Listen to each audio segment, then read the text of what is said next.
Salut la famille, nous disons merci, merci d'être toujours là présent, merci, merci, encore une fois de plus, merci. À travers cet espace des commentaires, vos réactions, en tout cas, merci, merci beaucoup, merci pour ça, merci vraiment, merci. Il faut continuer comme ça, comme d'habitude, comme j'ai toujours l'habitude de vous le dire, de vous le répéter, il faut toujours participer à travers cet espace, car cet espace est bien réservé pour toi.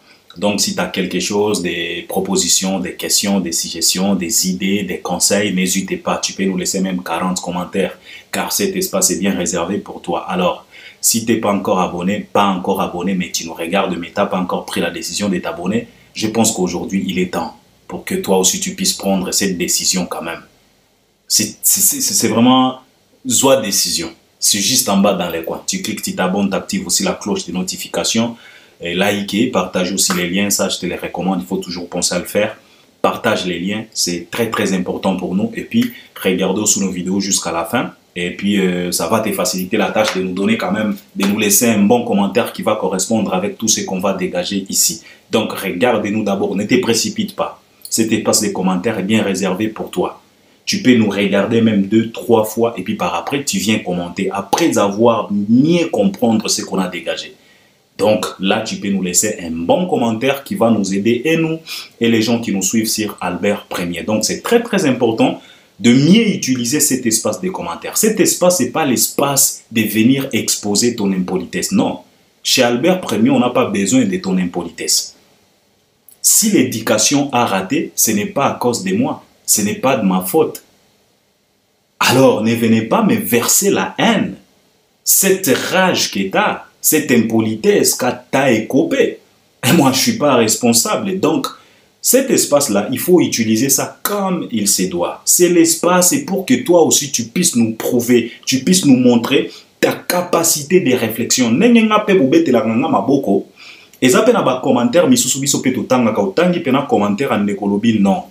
Ici, il y a de l'intelligence. Ici, il y a les savoirs. Et puis, au beti pena saluter pour un commentaire. Donc, c'est très, très important. Alors, regardez-nous jusqu'à la fin avant de commenter. Ne te précipitez pas. Donc, c'est ça. Alors, je suis de retour. Je dis merci. Merci au Seigneur de pouvoir nous garder quand même parce que tu as un mois de déplacement. Mais on est à la maison maintenant. Je me sens bien. Je dis merci au Seigneur. Je rends gloire au Seigneur parce que ce n'est pas du tout évident. Parce que bah, voyage, je l'ai risque. Hein. C'est comme si tu es vie dans un risque parce que tu ne sais pas, peut-être aux avions, éviter ceux qui beaucoup ceux qui avions, que ça la crash. Donc, c'est la protection de Dieu. C'est la raison pour laquelle je rends gloire au Seigneur parce que là, je suis à la maison, je suis bien arrivé, sans problème, il n'y a pas vraiment de problème. Et je dis merci à tout le monde. On s'est appelé, donc merci beaucoup. Alors, je viens. C'est de l'actualité parce qu'on est censé de vous informer, de décortiquer, de partager quand même la connaissance, notre façon de voir, notre façon de décortiquer, de développer, d'analyser, notre façon de réfléchir, donc nos réflexions. On a toujours cette habitude de pouvoir exposer ça devant vous parce que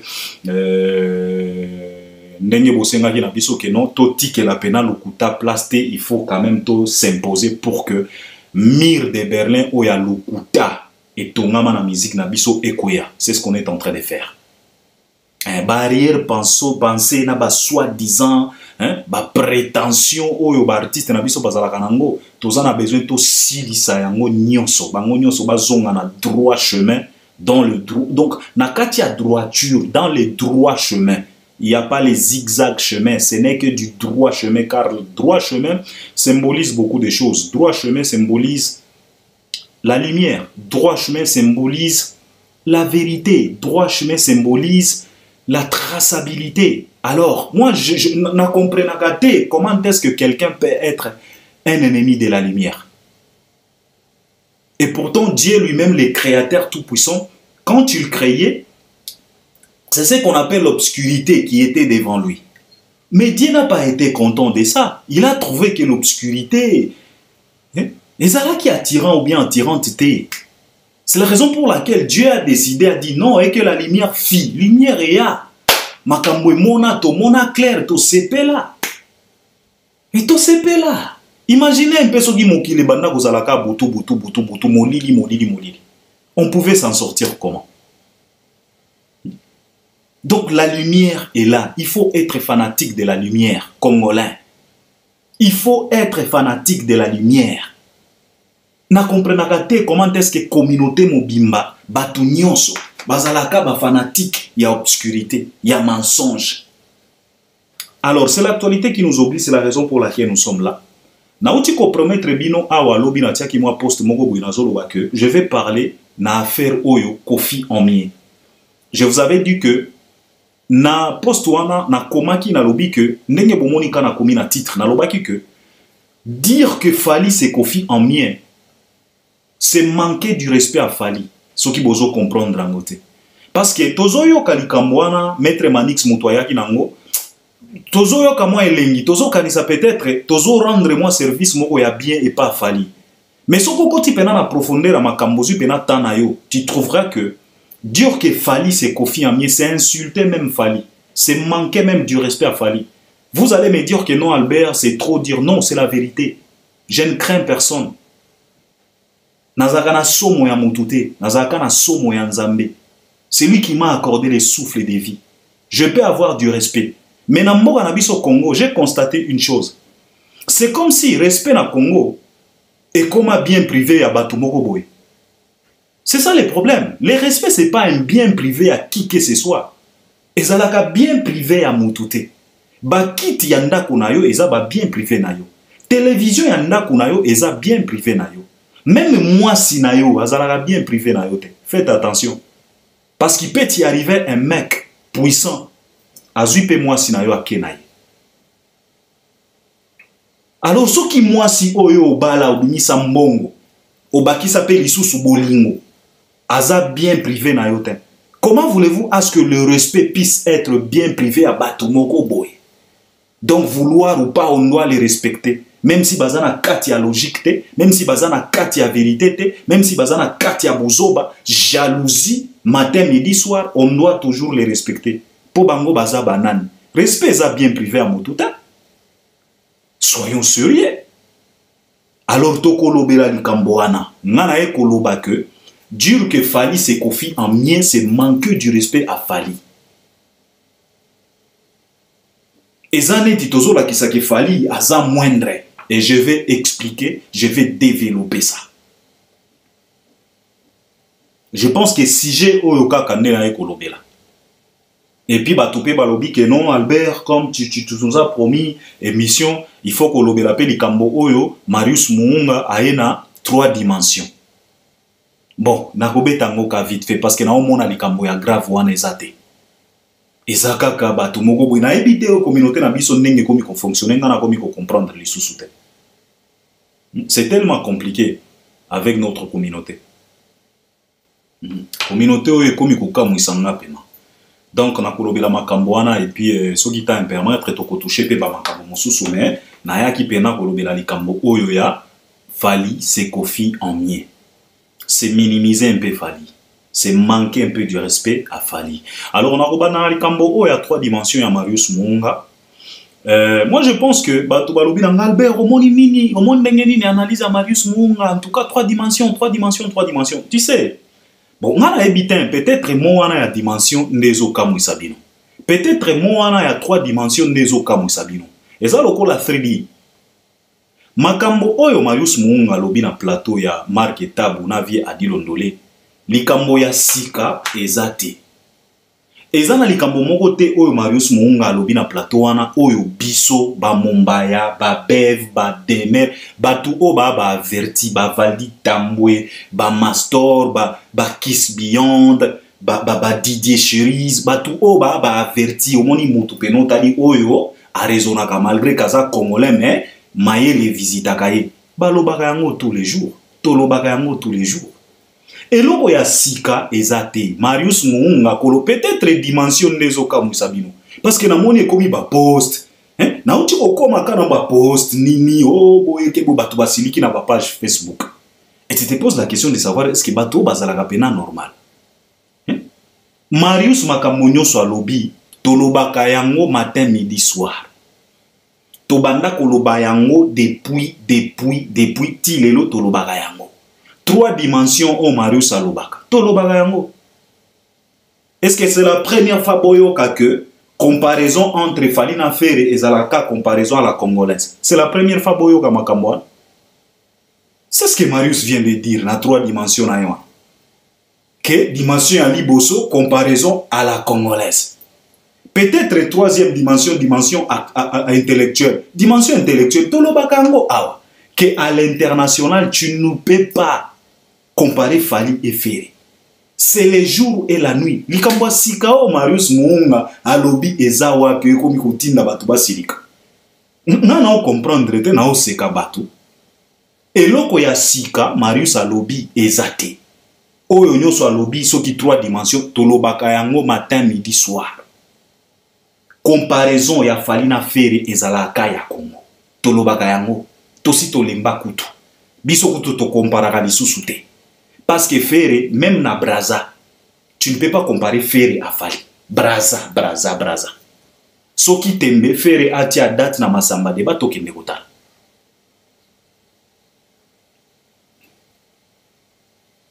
Soko keka na Tanzanie, tu ne peux pas comparer Ferre à Fali. Soki tembe Ferre akende atia ba date ya cher oyo fala beta na ba Tanzanie total. Makambo ya sika Marius alobi ezate. Tout ce que Marius Muunga vient de dire là, on dit ça tous les jours, matin, midi, soir. On répète ça. Alors peut-être mon dimension, nezoka mouisabino, parce que ba Congolais mikoloyo, na yebi tento komi ko sutuke la ba mon, banda to yekola sold outa wa e komi problème. Tango kaka Fali aloba na biso autotune to memangambo. Lelo yo to longwe sikoyo na sold out to komi na dimension. Tala communauté pena. Tala pena niveau ya communauté. To banda lisusu ko discuter pour na kaka dimension. Makambo nini ya sika Marius alobi? Oyo batu balobakata. Tia pembeni. Toko ta na sujet nanga. Fali ce n'est pas Kofi en mien. Alors, ndeko moko ta kwa moni poste wana beninga lobi Albert. Qu'est-ce que tu veux encore? Pourquoi vous voulez toujours des problèmes? Hein? Manix, il est dans les bons. Il a bien dit que Fali, c'est Kofi en mien. Yo, lingini ni lisusu. Papa, je voulais te dire que botika ko minimiser Fali. Maman Kambo bozo loba Fali, c'est Kofi en mien. Eza ko minimiser Fali. Eza ko bimisa Fali loko la za moindre. Siko ngana lingina kota siko na détail na expliquer pourquoi on ne doit pas dire que Fali, c'est Kofi en mien. Est-ce que d'abord la question qu'on doit se poser, Kofi mérite à ce que Fali azala lui en mien? Parce que parfois, Congolais, on se précipite tout simplement à kobimisa ba mo, kobimisa ba phrase. Mais il y a de ces questions très importantes qu'on ne se pose pas. On doit d'abord se poser la question, est-ce que Kofi mérite que Fali puisse être lui en mien? Est-ce que Kofi mérite ça? C'est par là qu'on doit d'abord commencer.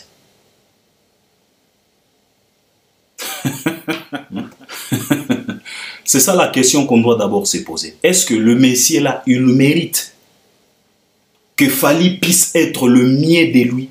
Que Fali puisse être son mien? Au monde in la vie, hein, je dis merci à Thierry Mumbaya. Thierry Mumbaya, avant qu'il s'envole en France, hein, ayaki na moi concept moko boya kolobake. Soki tozo sala ba analyse, to bandana nous par définition ya ba mot. C'est très important et kobandaka ko aider biso pour ne pas se mêler ou bien se laisser faire, se laisser aller, se laisser plonger dans des discussions inutiles. Pourquoi? Parce que tozo comprendre même pas signification ou bien sens ya mot oyo tozo discuter. Na bandi na question, est-ce que Kofi mérite à ce que Fali puisse être son mien? Na ye na deuxième point, signification ya ba mot, qu'est-ce que cela veut dire mien? Au monde en anglais, tozalaka na good, tozalaka na beta, tozalaka na best. La nanga bien pour comprendre. Tozalaka na good, good na français, c'est bien. Beta na anglais, mais na français c'est mieux. Best na anglais, na français c'est meilleur. In English language, we have good, we have better, and we have best. In French language, tozalaka na bien, tozalaka na mieux, tozalaka na meilleur. Alors, koloba, fali se kofi en mieux. D'ailleurs, wana kutu, omonika wana, tozo minimiser fali. C'est la raison pour laquelle j'ai dit, dire que fali et kofi en mieux, c'est minimiser fali, c'est manquer du respect à fali. Parce que fali, il est au-delà de mieux par rapport à kofi.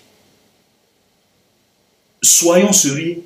Naye awa koloba lobate, je vais toucher des points pour vous faire comprendre que on doit apprendre à respecter les gens. Nalobi na bino awa, in English language, we have three things. First of all, we have good, qui veut dire bien en français. We have better, qui veut dire mieux en français. We have best, qui veut dire meilleur en français. Toko placer fali wapi? Mieux. Fali n'est pas mieux. Fali est meilleur. Il est au-delà de mieux.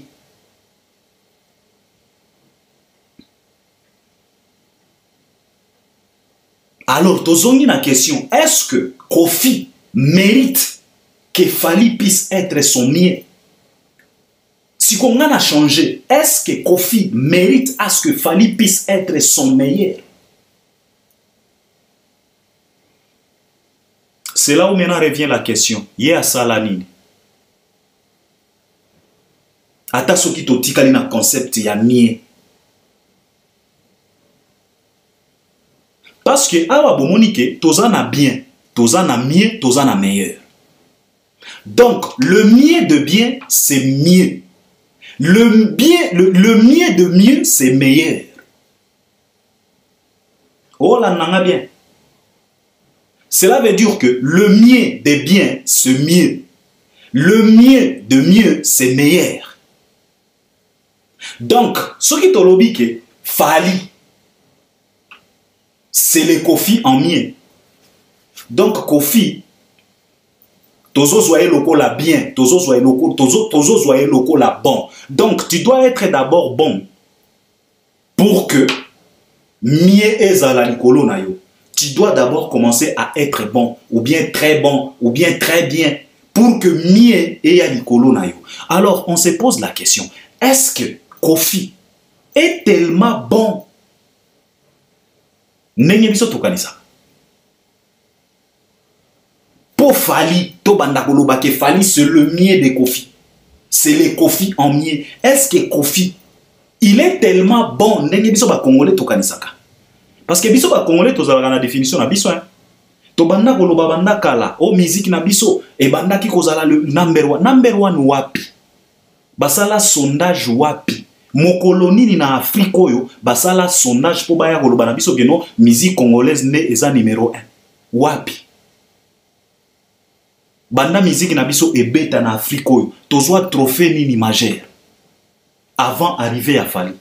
Tozwa certification nini o eza na traçabilité. To banda kozala numéro 1 par rapport à quoi? Biso ba Congolais to vivre kana ba imagination, ba illusion kaka. Barrière pensée kaka. Nengo la mouki okanisi que c'est ça la réalité. Non. Détrompez-vous. Dans notre continent ici, il y a des cachalots. Na makambo ya miziki oyo, ba soi-disant légende na biso, ba koki même pas côté les mains.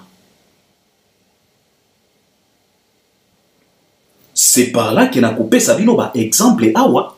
Potota la si vraiment Kofi oyo, bozo tout est la tôle. Parce que na moni, mutu balobi na eke, Fali c'est ton mien a komi kosilika.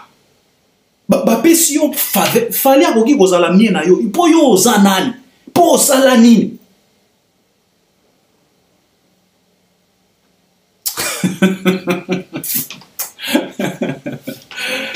Soki tozwi Kofi. En tout cas, soki bo kosilika, biso to blaguer li sous-souté. Vous avez engagé la guerre des générations, vous allez subir cette guerre. Préparez-vous en conséquence parce que pas de pitié. Le respect ezalaka bien privé à Moutouté. Ça se donne.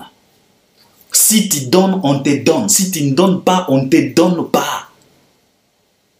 C'est la réciprocité. C'est toujours comme ça. Respect ezalaka bien à Moutouté. ezalaka bien matériel à mutute na lobi na yo ba kiti ya ndaku na yo ba bien matériel na yo, mais pas le respect. Parce que le respect, tu es condamné, tu es censé te donner d'abord. Flèche allée accompagnée par... C'est comme ça que fonctionne le respect.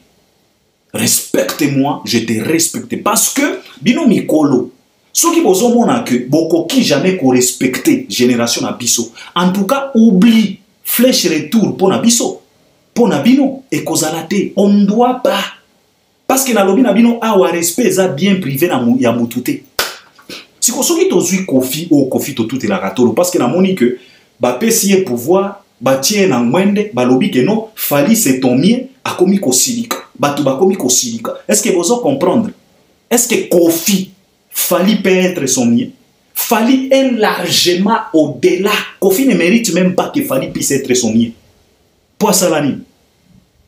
Amemela biso musique au fait nini ngai na tuni bino awa soki na exposer les bino quelques 3-4 légendes d'Afrique tozui siko Kofi na biso to comparer na ye na ba légende d'Afrique wana Kofi a kosala poa Kofi akoki kosala poa tobimisela ka légende moko kaka oya beta kaye bambata oya alatisa Kofi ba pampers Youssou N'Dour moko kaka soki nazui ka Youssou N'Dour awa parce que ba légende tozana bango ebele o basala makambo ya extraordinaire na Afrique oyo bazana ba notoriété ya kosagana te. Ils sont toujours présents dans de grandes manifestations mondiales. Et si vous avez Kofi wapi na manifestation moko ya munene ya monde, ils ont engagé ba personnalité papa. Même dans 50 personnalités le plus influent à continent, Kofi ne figure pas. Si vous mutu ya bongo, nde bolingi siko yo Fali azala somie. Bino bozo mona teke tozo manquer respect na Fali. Dans 50 personnalités les plus influents ya continent, Kofi se retrouve. Il est dedans. Je vous pose la question. Albert Ier, quel genre de manifestation il y a continent où ils ont concerné qu'on soit ba décision, qu'on paie sa ba idée, ba sensibilisation. Kofi s'est retrouvé dans combien de manifestations il y a continent? Nenge tout le monde a Angélique Kidjo, ba Youssou N'Dour, même Fali lui-même, na ba COP 21, na ba sommet na ba États-Unis. Combien de fois bomona Kofi na ba mankambo ndengwa? Combien de fois? Bolo banangana po Fali azala sommier. Soki to bimisi awa ba légende ya Afrique. Kofi oki ko tia poa. Kofi na biso oyo moko. Akoki ko tia poa. Soki to bimisi lié kaka Angélique Kidjo. Quand on parle d'Angélique Kidjo, is about Grammy. Elle a gagné des Grammy Awards. Angélique Kidjo a yemba en anglais. Kofi oki ko telema devant Angélique Kidjo. Na notoriété, na succès, na personnalité. Akoki ko telema. Soki to bimise lié awa Youssou N'Dour. Kofi oki ko telema. Kofi a betaka une seule fois na Bercy. Azonga kuna te. Kifali a mie oyo bozo lingato attribué parce que na moni yepe akomi koloba et komi ko sala passe. Ça la passe. Olie bo sepela. Batu bazo manquer Fali ba respect ndengwana. Olie bo sepela. Bo komi ko silika. Kofi a beta combien de fois na Olympia? Une seule fois. A beta combien de fois na Zénith? Une seule fois. A beta combien de fois na Bercy? Une seule fois. Après, KO debout. Vous savez combien de fois Youssou N'Dour a déjà cabossé cette salle-là? Hôtel Accor Arena. Oh, le est commis. Avant Izalaki Bercy. Vous savez combien Youssou N'Dour, il a déjà invité Fali, si ce n'est pas 2 fois, c'est 3 fois, dans Hôtel Accor Arena. Youssou N'Dour. Fali a déjà réussi plus de 3, si je ne dis pas de bêtises, 2 ou 3 fois. Youssou N'Dour a invité Fali. Kofi a bêta Bercy combien de fois? A bêta Olympia combien de fois? Pour que Fali azala sommier, il a fait quoi d'extraordinaire? Naba soi-disant succès nyonso oyo Kofi asala. Kofi aza mutu ya kobeta kan mbala moko na Olympia. Malgré qu'il visait des grandes choses. Est-ce que a réalisé yango? Ba parc de Prince Abeta, ba stade de France Abeta, Paris La Défense Arena récemment awa aketi na Côte d'Ivoire kokende kokosa batu asengi même na ba ivoirien ba betele maboko pona lokuta car il savait très bien que akobeta kunate. Paris La Défense Arena beta lelo akomi koyela biso ba lokuta o ba arena et komi basale ya bana moi je vais protecter ba hippodrome tozota la papa bakose la date likambota bakose la kangonga likambota. C'est lui qui juge les temps, c'est Dieu lui-même parce que c'est lui-même les temps. Faut faire attention. Obeta mbalamoko nana bimise li okaka Youssou a fiakola Bercy wana plusieurs fois et puis a toni sakayango à chaque prestation. Kofi a beta Bercy combien de fois? Banda ko bimisa ba album o yazo tout la tolo o ngana bimisa ba album ebele azo certification nini?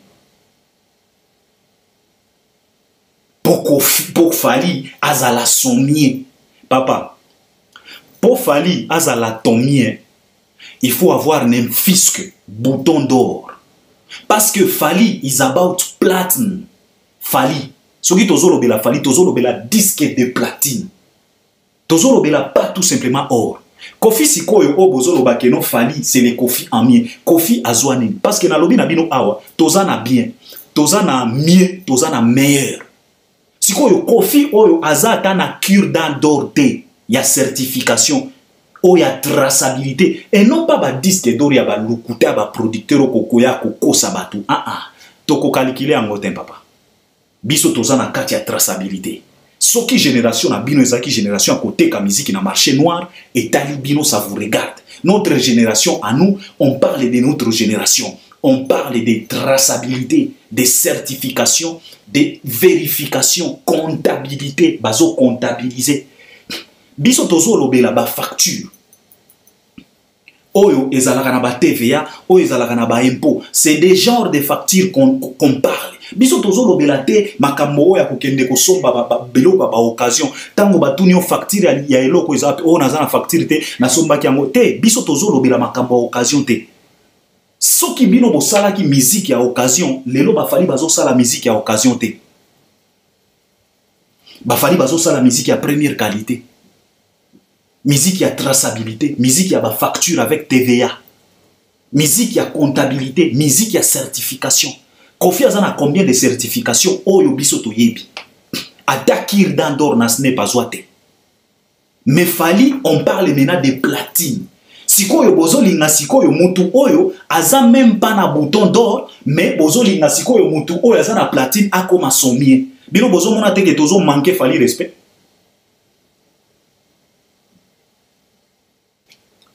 Bino bo mona te que tozo manquer Fally respect.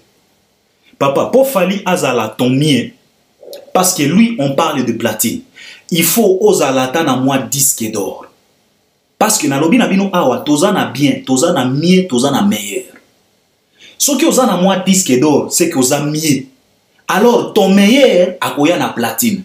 Mais yo oza ata na kir d'or te, ata single d'or te. Mais tu veux et tu te fâches quand les gens disent que Fally c'est ton mieux, tu te fâches.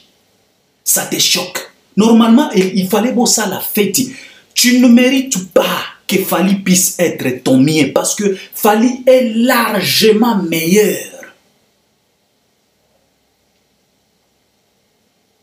Bon, réunissez ça combien de bateaux na ba salo bobeta na ba potoana. Ceux qui t'ont Olympia, 1000 combien personnes? 1000 et combien? T'ont Zénith, 1000 et combien? 6000, 7000. T'ont Bercy, 17 000. Boton dit ça, mais on vous accorde ça. On vous accorde ça. Que au bêta 17, on t'accorde ça. Bercy est à combien? Zénith est à combien? 6000. Plus 17 000. 23 000. Olympia est à combien? Olympia, trilogie na yo Kofi, Olympia est à combien? 1000 soki combien? Même si tu lobby que tu t'as parvenir à réunir 25 000 personnes à poto. C'est quoi Fally a déjà réunir combien de personnes na ba salle? Tolobela ba concert ya mike tozo zwaka ba salle. Ba concert o tolobela parce que Olympia Kofi tolobela, Zénith tolobela, Bercy tolobela. On parle maintenant de ça. Aujourd'hui, on parle des arénas. Fally a déjà réuni combien de personnes? Paris La Défense Arena 40 000. plus ING Arena 16 000, ça nous donne combien? Ça nous donne 56 000. Plus 12 000 na OVO, ça nous donne combien? Plus Lyon, ça nous donne combien? Plus Bordeaux, ça va nous donner combien? Et puis plus Stade de France, ça va nous donner combien? Alors, tous un nombre ya Kofi. Est-ce que Pena, lui, il mérite que Fally puisse être son mien? Vous trouvez ça normal? Yango nazolo banabino awa, dire que Fally c'est Kofi en mien, c'est manquer du respect à Fally. Fally n'est pas le moindre, Faraza camarade na bangote. Il faut qu'on y ait mutuna place na ye. Vérité, ce n'est pas un péché. Le respect est bien privé à Moutouté. Respecte-toi, on va te respecter. Si tu ne te respectes pas, on va te faire comprendre qui tu es, quelle est ta place. Bozotiela batuwa makele lawa balobi ke non Fally c'est ton mien olio sepela okomi ko silika okomi ko tinda na ba batu moko boye baya koloba loba. Tu passes même à la télé pour venir répondre Manix en disant que non pour ozala Kofi en mien il faut ozala na 25 albums. Toi tu as 25 albums. Biso toyebi structure ya quartier latin ndenge banda ko fonctionner. Il faut qu'on nous explique. Il y avait les albums de Kofi, il y avait les albums de quartier latin. Chaque artiste dans le quartier latin a banda koya na nzembo na ye. Si ko yo Kofi azana 26 albums comment? Vous nous expliquez un peu parce que biso toyebi structure ya quartier latin ndenge banda ko fonctionner. Il y avait l'album de Kofi, année prochaine album ya quartier latin. C'est comment? Explique-nous un peu. Avoir beaucoup d'albums, ça veut dire quoi? Lelo yo Fabregas tolo ba ke Fabregas aleki wera. Pour Fabregas azana album ebele koleka wera, je pense. Fabregas azana album ebele koleka Jibem Piana. Fabregas aleki wera. Nombre d'albums, ça veut dire quoi? Ça veut dire quoi? Et à travers tes nombres d'albums là, t'as gagné quoi? T'as certifié combien d'albums? Tu nous as ramené combien de trophées majeurs? Tu nous as donné quoi? Tu as vendu notre musique où? Sur quelle plateforme? Na traçabilité nini? Na plateforme nini? Oyo boteka musique na biso. Sur base ya nini boningaka to change la bino. Ti lelo to komi koloba keno, Fally c'est ton mien. Fally c'est ton mien. Tu ne mérites pas à ce que Fally puisse être ton mien. Ce qui peut comprendre te ngana koyebisa bino sikoyo. Fally ce n'est pas les Kofi en mien. Fally c'est la musique congolaise en mien. Parce que nombre ya bato o ba mission na biso ba réunissisa ça na poto. Mélanger bango nyonso ba Kester ba Betty ba Wemba bango nyonso ba Wazekwa na ba Olympia ba Fere na ba Zenith. Botia kalbo calculer nombre na bango nyonso o ba parvena ko réunir na poto. Boko comprendre que Fally c'est la musique congolaise en mien. Ce n'est pas un individu. Toi, un individu quelconque, tu veux à ce que Fally puisse être ton mien. Qui es-tu pour que Fally puisse être ton mien? Qui es-tu? T'as déjà fait quoi? Fally, c'est la musique congolaise. D'ailleurs, Koutou, ce qui se limité à la musique congolaise, c'est la musique, c'est la musique francophone africaine. Comment est-ce que je peux dire ça? C'est maintenant, c'est l'Afrique francophone en mien. Ce n'est pas un individu quelconque que Fally puisse être son mien. Non, arrêtez ça. À partir d'aujourd'hui, ne répète plus ça. Manix, retire les Cambouana. Fally, c'est la musique franco. C'est l'Afrique francophone en mien. Ce n'est pas un individu. Pour tout le monde, ma papa. Ba pesi bino faveur. Ba tieli bino mai na vino. Bokomi ko chape munoko. Yo kufala kozala tomie na ndenge tu as fait quoi?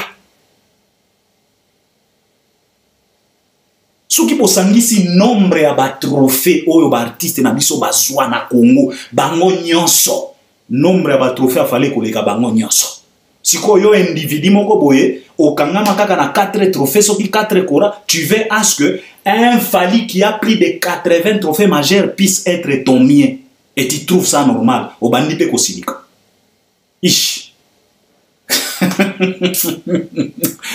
débarrasse-nous ça. Fally est largement. Tu ne mérites pas être. Papa, tu ne mérites pas à ce que Fally puisse être ton mien. Pour ça, la nini, aux nini. Nombre d'albums, c'est quoi? Orchestre, c'est quoi? Vous avez des orchestres. Orchestre, même bino wapi. Orchestre, aux autres, tout est la tolo. Et koufat. Moutoya ko réanimer en nani. Fally. Et si c'est comme ça? Sortie médiatique, non, l'attaque ba rouge, bangeli, olobaki que non, Cindy c'est Kofi en mien. Cindy a combien d'albums? Cindy au Sindo tout est la katolo. Cindy a palmarès nini. Et si na explica yango awa. Lelo so ki rebo chulu. Alingi azwa exemple pas Cindy. Ako zwanet exemple nini. Lelo so ki Tatiana Cruz, so ki Vanny Morgan. Lelo to finga ba Vanny Morgan. To finga ba Rinka, to finga ba Rebo. Oh, kolata bulumbute, ba Anita Mwarabu. Mais tofinga ga bango pour rien. Bazana nani grande sœur na bango oyo il fallait batali la lokola modèle Cindy Leker. Asala nini, azana palmarès nini. Azana carrière nini.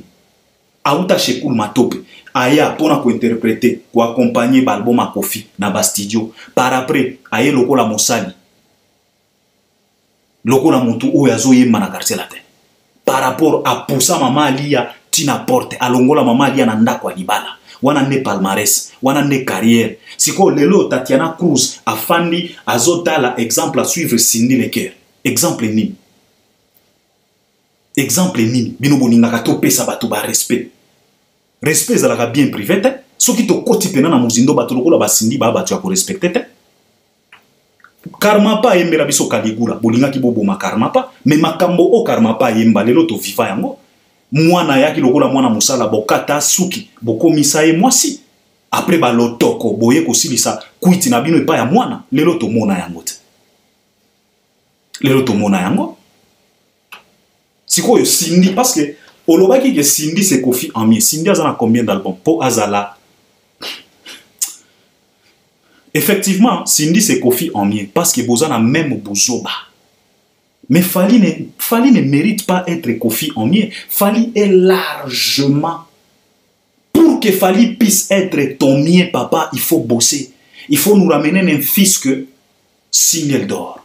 Il faut nous ramener un fisc disque d'or. Parce qu'il y a ça la platine. Parce que le mien de mien, c'est meilleur. Le mien de bien, c'est mieux. Parce que la pesibino awa, tozana mie, tozana bien, tozana mie, tozana meilleur. In English, we have good, we have better, we have best. Siko, yona noza tana beta te, oza kana good, mais ozo linga siko yo best, azala tomie. Wana sonite. Cindy aza exemple nini, carrière nini, nzembo nini. Moi, je ne peux pas même comparer Rebo na Cindy.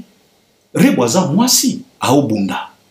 Obimisa banzembo na ye azana carrière na ye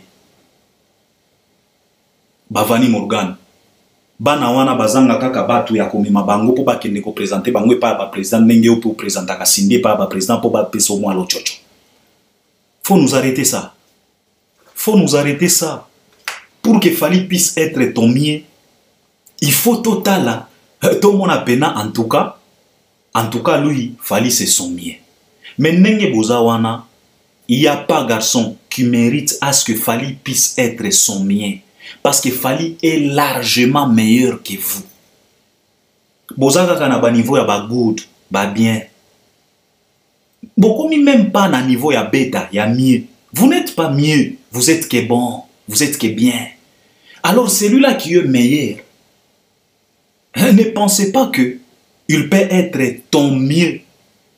Juste comme ça. Mais comme na Congo to accorda ka batu ba pete, bazo accordé yo ba pete, ozotia makele. Et ti lelo soki tozui vient na biso Rambo, to aligné parmi ba légendes d'Afrique. Est-ce que Rambo a pesé vraiment? Soki tozui Lakidou beto placé. Tozui Yvonne Chaka Chaka to placé. Tozui Brenda Fassi to placé.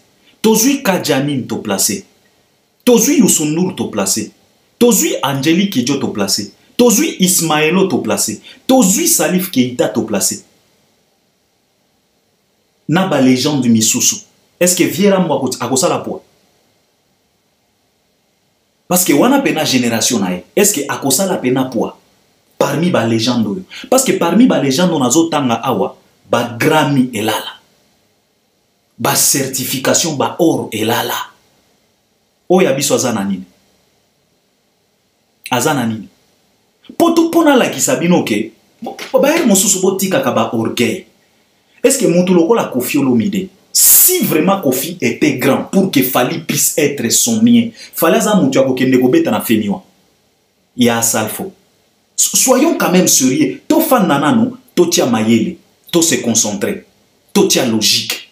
Est-ce que mutu lokola Koffi, si il était vraiment grand, ndenge biso ba congolais to place kaye, ndenge to kanisela kaye, est-ce que Koffi aza mutu oyo ya kobeta na femiwa a salfo akende komatisa Koffi na 5 h du matin na femiwa ti Koffi a silika? Est-ce que vraiment tu es un grand? Un artiste comme ça, vous voulez à ce que Fally puisse être son mien? Et vous n'avez pas honte. Et puis batu bazo discuter pour na yango, batu ba siliki pe. Faut avoir honte. Fally est largement bolongola ba bêtise wana. Manix, retire ça. Il n'y a pas garçon au Congo qui mérite à ce que Fally puisse être son mien. Azate. 26 albums, mais ceux qui t'ont placé kaka 2 albums il y a Fally, 26 albums elali. Bino na yo kaka bino awa, ba référence na bino zalaka Michael Jackson. Michael Jackson a combien d'albums? Parce que vous vous référez toujours à Michael Jackson. Vous criez ici, matin, midi, soir, que le meilleur de meilleur c'est Michael Jackson. Michael Jackson is about how many albums? C'est combien d'albums que Michael Jackson avait réalisé pour qu'il puisse être grand, pour qu'il puisse être le meilleur vendeur de tous les temps? Combien d'albums? 25? 35? Je ne pense pas. Je ne pense pas. Ce que je pour être meilleur, pour être mieux de toi, il faut Moutou. À ça, là, le même nombre, non. Donc, Nengo Lobby que Didi Stone, c'est Koffi en mieux. Comme tu as des conflits partout, même à l'étranger, tu veux à ce que Didi Stone, pour Azala Mienayo, Didi Stone aussi a engagé ba conflit na ba mannequin nyonso. Didi Stone a qu'elle négocie na même na Naomi Campbell pour qu'elle puisse être Koffi en mieux. Tu penses? Tu penses? Ndenge Salomon abanda kozala na 1000 femmes. Donc moi na ya Salomon pour Azala mieux que son père, il faut y Azala na 2000 femmes. T'as la réflexion. Et puis par après, oh, totanga na Bordeaux. Excusez, toko kende na bino ka bongo. Na o manke mutu respecté, na o loba vérité, na o pesa ba fait. Sauf que Monique Albert azoko sa yaka na commentaire dit le contraire. Fally ne mérite pas être considéré comme Koffi en mien. Fally est largement, il est na pesibino awa. Fally est meilleur. Aza miete, il est meilleur. Alors pour que Fally azala ton mien, il faut yonde ozala mien. Mais ce qui totali ba niveau na bino bozaka kana ba niveau ya ba bien. Parce que tozana bien, tozana mien, tozana meilleur. Na anglais tozana good, tozana beta, tozana best. Bozana no good. Nanu bokomi beta te. Mais bozolinga sikoyo the best akoma ton mien. Na magie nini. Kozala na ba orchestre bozana ngo epesa binoni. Oh ngana futa rabato chaque mois. Mais Fally paye les gens. Pendant un mois, Fally paye leur payer plus de 5 fois. Il y a de ces fois, il y a de ces moments où Fally a betaka 5 concerts par mois. Ces gens-là, ils sont payés 4 à 5 fois, 3 fois par mois. Par exemple, ceux qui t'ont kaka Lyon à Bordeaux. Akobeta yango na espace il y a 2 semaines. Batouana bakozala payer 2 fois par mois. Bakokende. Donc, autaki kobeta na Portugal, bafutami. Abeti na Lyon, bafutami. Akobeta na Bordeaux, bakofutama. Akobeta c'est quoi, na Italie, bako 4 fois par mois. Yozo comparé na yo mutuko futaka batu par mois, chaque mois. Mais Fally paye les gens 4 fois par mois. Yozo lingasiko un homme comme ça, babanda kolobake c'est ton mien. Na ndenge na magini. Na nini, po boza na nini, bosala nini. Fally c'est platine, bino c'est quoi? Fally c'est plus de 80 000 personnes na espace Schengen. Azo se préparé pour abeta Stade de France. Bino c'est combien? Pour Fally azala mien na bino. Soki toke na ba stream. Soki to joana no ta plateforme o ya YouTube. Chaîne YouTube ya Fally is about plus de milliards de vies. Deuxième, azana combien? Deuxième, oyalandi, azana combien? Pour Fally azala tomie. Ce qui toque na ba stream, qui peut se tenir debout? Boko qui ko mélanger ba stream na bino nyonso, na ba inose, na ba kofie, na ba feri, na ba werai, bosangisi ba stream na bino nyonso. Fally akobeta bino kaka. C'est la raison pour laquelle Azolo Banabino que Fally ce n'est pas toi en mien. Fally c'est l'Afrique francophone en mien. Fally ne mérite pas être considéré comme un mien d'un individu. Pour Fally ce n'est pas de l'individu. Ozanani. Papa, il faut peser pour que Fally azala ton mien. Il faut peser, papa. Oza nani, oza léger. Ojibe ayemba likopanabino eza léger. En face, eloko eza te maïs. Pambala pambala. Yo sikoyo lingi Fally azala tomie. Ozo tiape munoko. Bozo silikape. Et pourtant, biso tozo manqué Fally respect. Manix, retire. Fally, ce n'est pas lui là en mien. Fally est au-delà, largement supérieur. Na pesi bino ba fe nyoso a. Viens na biso wana soki to placé parmi ba légende où il y a génération naïe, est-ce qu'il va peser?